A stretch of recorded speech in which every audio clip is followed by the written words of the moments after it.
Abra a palavra de Deus no livro de Reis, segundo livro de Reis, capítulo 4, versículo 1. Certa mulher, das mulheres dos discípulos dos profetas, clamou a Eliseu, dizendo: meu marido, teu servo, morreu. E tu sabes que ele temia o Senhor. Tem chegado o credor para levar meus 2 filhos para eles serem escravos. Eliseu lhe perguntou: que te hei de fazer? Dize-me o que é que tens em casa. Ela respondeu: tua serva não tem nada em casa, senão uma botija de azeite. Então disse ele: vai, pede emprestadas vasilhas a todos os seus vizinhos, vasilhas vazias, não poucas. Então entra e fecha a porta sobre ti e sobre teus filhos, e deita o teu azeite em todas aquelas vasilhas. Põe a parte a que estiver cheia. Partiu, pois, dele e fechou a porta sobre si e sobre seus filhos. Esses lhe chegavam as vasilhas e ele as enchia. Cheias as vasilhas, disse ela a um dos filhos: chega-me aqui mais uma vasilha. Mas ele respondeu: não há mais vasilha nenhuma. E o azeite parou. Então foi ela e fez saber ao homem de Deus. Ele disse: vai, vende o azeite e paga a tua dívida, e tu e teus filhos vivei do resto. Essa é a palavra de Deus. Vamos orar? Pai, nós queremos te pedir que o Senhor nos dê a graça de poder traduzir essa palavra ao nosso coração aqui nessa noite.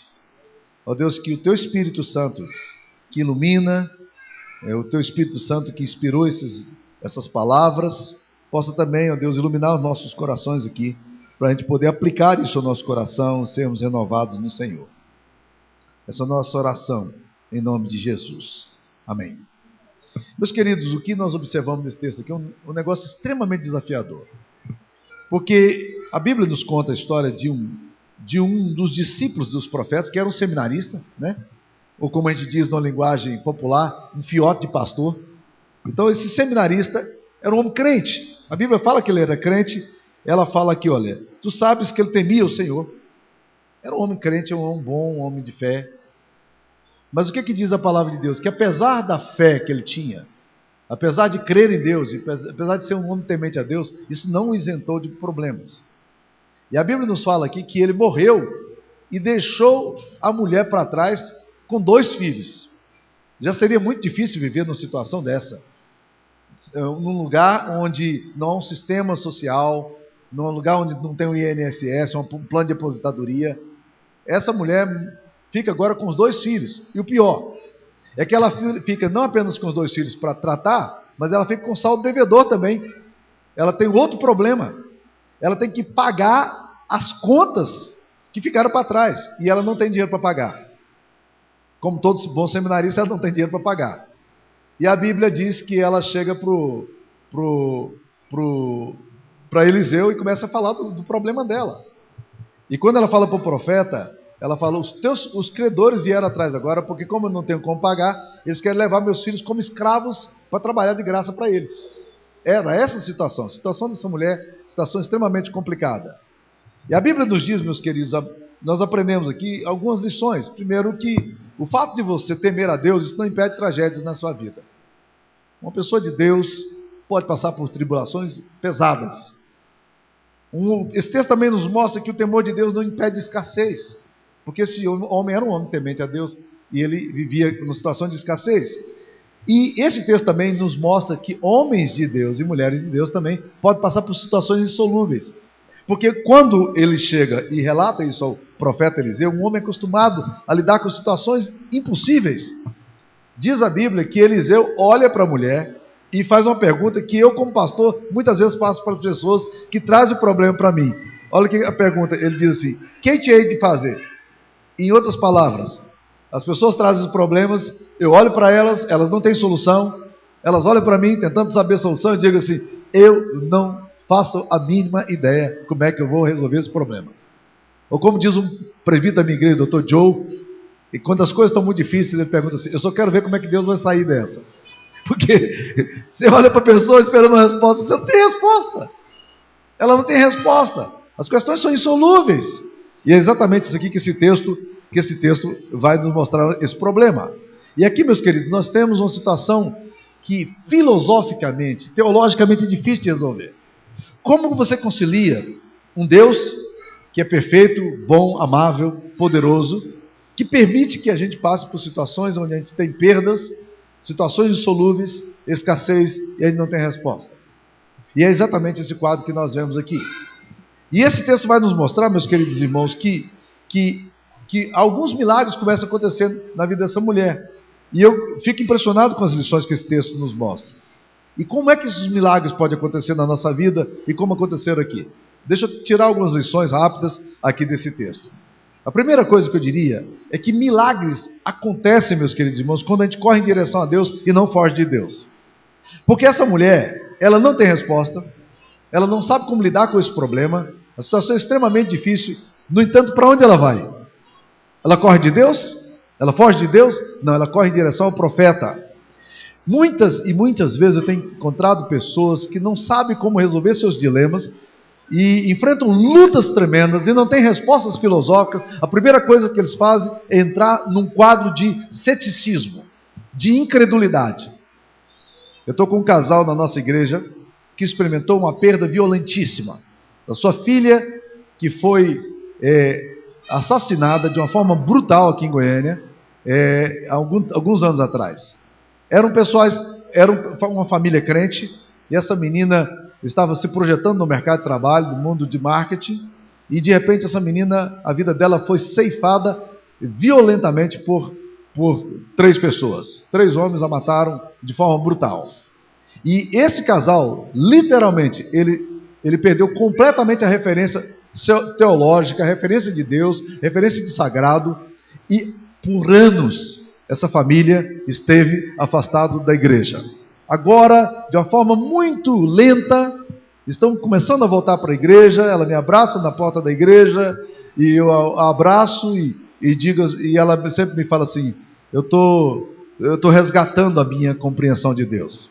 Eu falo, amém, louvado seja Deus. Mas eles estiveram afastados mais de 10 anos da igreja por causa de um problema teológico que entrou na alma deles, que gerou ceticismo, incredulidade, e muitas vezes é assim que acontece com a gente. Quando as coisas apertam, nós não sabemos resolver, nós vamos no homem de Deus e ele não sabe resolver, a gente faz o quê? A gente corre.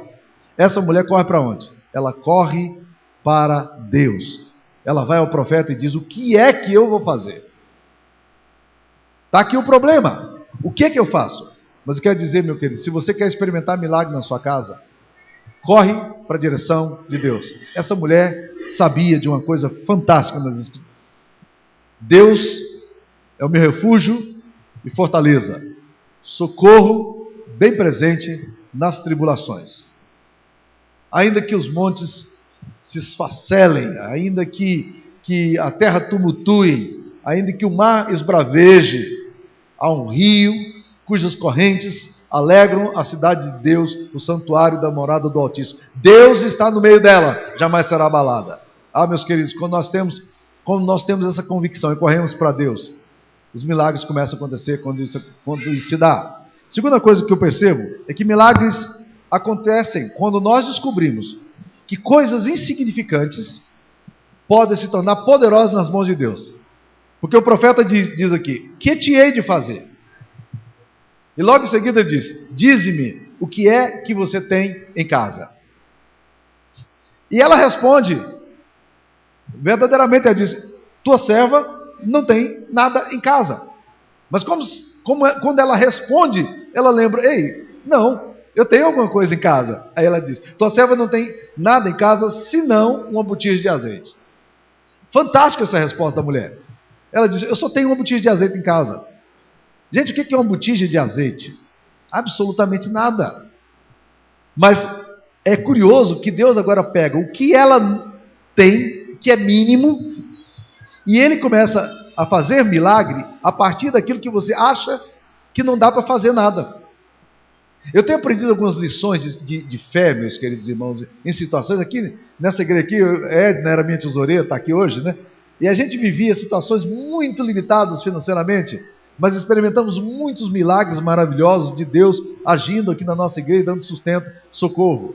Em situações assim ímpares, Deus transformava aquelas situações mínimas em coisas maravilhosas. Eu tenho tantas experiências de Deus, do cuidado de Deus, pegando coisa que você diz: isso é tão pouco que eu tenho. O que eu posso fazer com isso? E Deus diz, me dê o que você tem, e eu vou transformar o que você tem em alguma coisa potencializada. Aqui acontece o que a gente chama, em ciência social, de empoderamento. Deus pega as coisas que parecem mínimas, são mínimas nas suas mãos, e que você nem sequer as considera quando Deus pergunta o que você tem, mas Deus pega o mínimo que você tem e transforma o seu mínimo em coisas potencializadas. É o que esse texto nos ensina. Eu lembro de um presbítero da minha igreja, que quando a gente falava, ia discutir o orçamento da igreja, ele fazia uma pergunta interessante, ele era economista. E quando nós perguntávamos se o orçamento da igreja ia dar, ele falava assim, você quer que eu fale como homem de Deus ou como economista? Como economista a resposta é, não vai dar não. Como homem de Deus a resposta é, vai dar. Vocês já viram como é que Deus faz milagres nas coisas da vida da gente?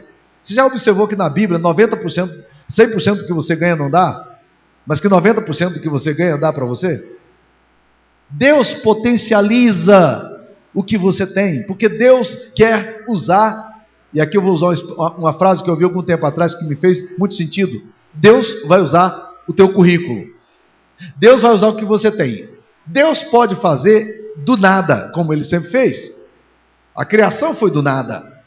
Mas Deus insiste em pegar um pouco que você tem, e os milagres acontecem quando nós pegamos um pouco que a gente tem e a gente disponibiliza para que Deus potencialize este pouco. Milagres acontecem quando nós nos corremos na direção de Deus, mas milagres também acontecem, e nós vemos aqui, quando as coisas insignificantes nossas são apresentadas a Deus, quando Deus pergunta, o que é que você tem? Você acha que a sua vida está limitadinha? O que é que você tem? Leva isso para Deus, o que você tem limitadinho para Deus. E você vai experimentar milagres na sua casa, quando você apresenta as coisas limitadas que você tem nas mãos de Deus. Terceira coisa que eu aprenderia desse texto aqui, é que milagres acontecem quando nós nos ajuntamos como família, em nome de Deus, para experimentar um milagre. É exatamente isso que esse texto fala. Ele diz assim, vai, pede emprestada vasilhas a todos os vizinhos, entra, fecha a porta sobre ti e sobre teus filhos. Gente, eu tenho aprendido no meu ministério, na minha vida pessoal, a bênção que é fechar a porta da casa, a porta do quarto e dizer, isso aqui agora somos nós, com a graça de Deus, como resolver. Quando um pai, uma mãe, senta com seus filhos e diz, a situação está difícil, nós estamos desempregados, há uma enfermidade da nossa família, mas nós vamos apresentar isso aqui agora a Deus com as portas fechadas. Agora a questão é nós aqui com Deus, é Deus conosco, porta fechada. Eu estou vendo uma irmã muito querida aqui, aliás, tem muita gente querida aqui, e eu conto essa história, não é porque eu estou pregando aqui, mas eu conto essa história porque essa história foi uma história que marcou muito o meu ministério, e aconteceu aqui em Vila Moraes.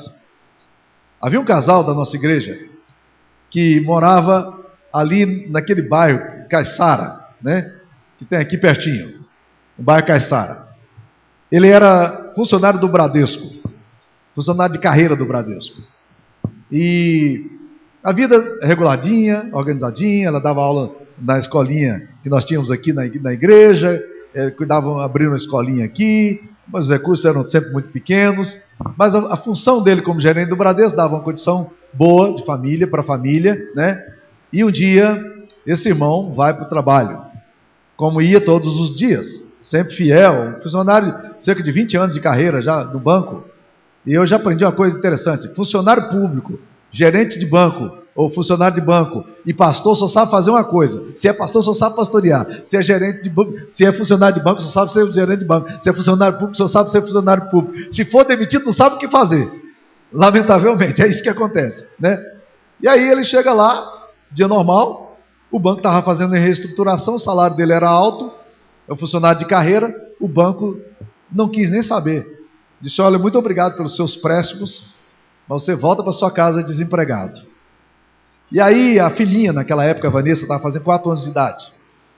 A Vanessa pequenininha, 4 anos de idade, animadíssima com a festa que estava para acontecer, de 4 anos de idade, estava ali para celebrar, as coisas estavam para acontecer, fazendo as contas financeiras para ver como é que o orçamento ia dar, como é que ia ser as coisas para comprar. E aí Guilherme chega e fala assim: ó, aconteceu uma tragédia aí, uma situação muito difícil, nós não sabemos o que vai ser com a gente, mas eu perdi o emprego, eles me mandaram embora, eu estou demitido, né? Eu estou desempregado. E aí ficou aquele clima, a esposa já estava sabendo, tinha que comunicar, estava comunicando aos filhos, o ambiente na casa estava muito pesado, muito difícil, e Vanessa não teve dúvida. Vanessa se levantou como uma mulher de fé, 4 anos de idade, e disse: pai, se é assim, nós não vamos fazer mais a festa de aniversário nosso, não, pai, né?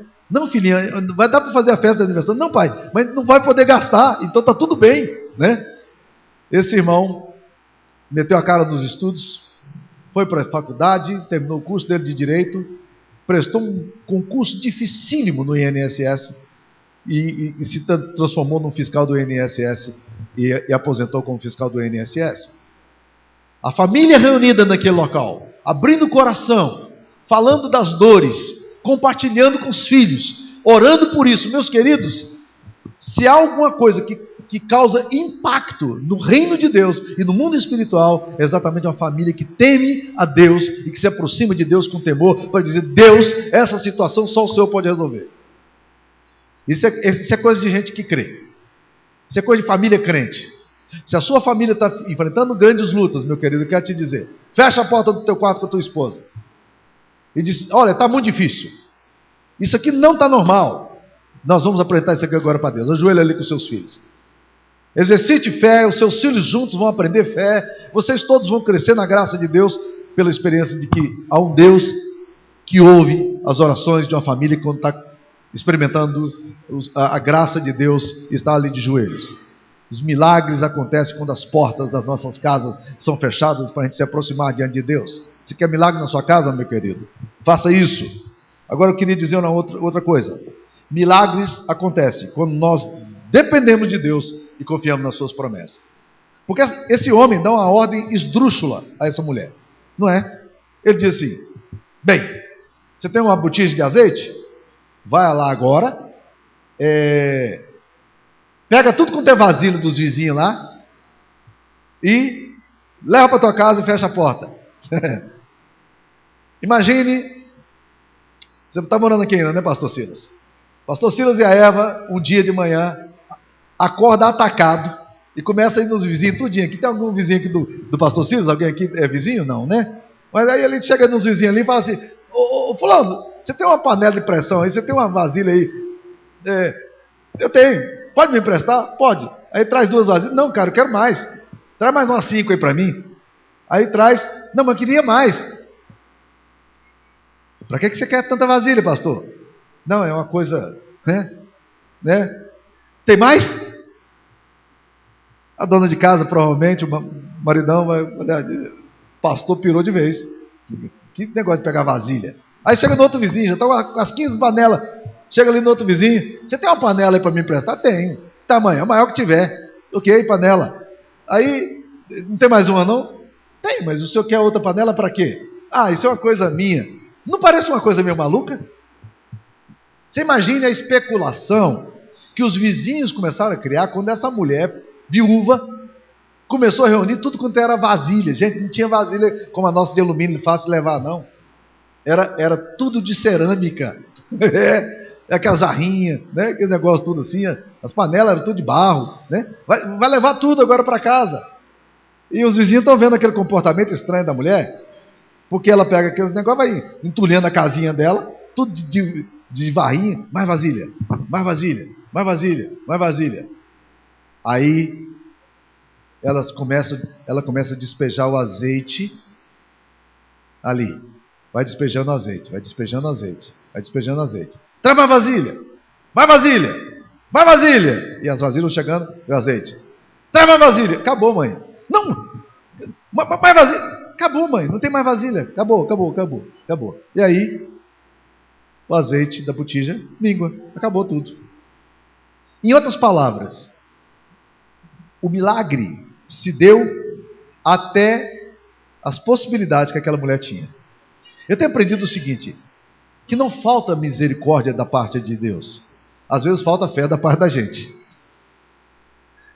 Quantas vasilhas trouxeram, quantas vasilhas foram cheias. E só parou quando todas as vasilhas encheram. Você está entendendo o ponto que eu quero chegar, meus queridos irmãos? Que milagres acontecem quando nós dependemos de Deus e confiamos nas suas promessas. Deus disse, é assim, então é assim que nós vamos fazer.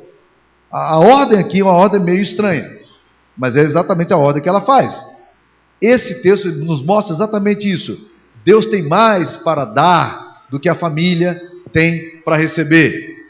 Fé é exercício dentro de casa, porque depois de enchidas as vasilhas, o azeite parou, porque não havia mais vasilhas vazias para se encher.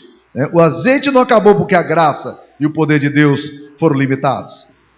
O azeite parou de sair, porque as vasilhas já não existiam mais. A mulher recebeu tanto azeite quanto havia disponibilidade de panelas. Está entendendo o ponto? Me pediram para falar sobre família. E o tema dessa mensagem minha é um milagre um milagre com as portas fechadas. Exatamente isso que eu queria dizer, meus queridos. Milagres acontecem quando as famílias dependem de Deus, confiam em Deus, ouvem a palavra de Deus e levam a sério. O problema é que a gente quer milagre, mas não quer compromisso. Nós transformamos Deus em um agente para fazer o que nós queremos. E Deus está dizendo assim, eu quero que você exercite um pouco da sua fé, para você experimentar o milagre que eu tenho para dar para você. Eu tenho um homem na minha igreja que é um rapaz muito querido, gosto demais dele. Toda a vida que eu conheço, a vida inteira, ele sempre foi um cara com a vida bagunçada. Financeiramente é um horror. Ele nunca tem nada. Um carro velho, vida velha, mora de aluguel, a vida inteira, sabe? Não se acerta em emprego nenhum, aquela vida bagunçada. E eu, um tempo atrás, casualmente eu descobri que ele não contribuía com a igreja. Eu fui conversar com ele e disse, eu não tenho dinheiro para contribuir para a igreja. Meu dinheiro nunca dá. Eu falei, por que você não faz o contrário? Você nunca acertou mesmo. Tem 15 anos que eu te conheço e você sempre foi ruim de finanças. Em outras palavras, você não dá conta de fazer isso. Eu quero te desafiar o seguinte. Transfere a responsabilidade de cuidar de você para Deus. Deixa Deus ser Deus na sua história, né? E até onde eu sei, esse irmão nunca quis realmente transferir para Deus a responsabilidade de Deus cuidar da vida dele. E ele continua no mesmo lugar, no mesmo ponto, onde sempre esteve. Em outras palavras, meus queridos, quer milagre? O que Deus está dizendo para você? Deixa Deus ser Deus na sua história. Entra para o teu quarto. Está duro em casa. As coisas estão pesadas, estão difíceis em casa. Deus faz milagres quando nós fechamos as portas da nossa casa e nós dependemos dele e obedecemos o que ele tem a nos dizer. Que Deus nos abençoe. Amém. Senhor, nós queremos pedir que o Senhor possa, Deus, nos dar a graça de vermos milagres, manifestações da bondade e do cuidado do Senhor na nossa vida. Ó Deus, ensina-nos a viver assim, a depender do Senhor e a glorificar o Teu nome em todas as coisas. Em nome de Jesus. Amém.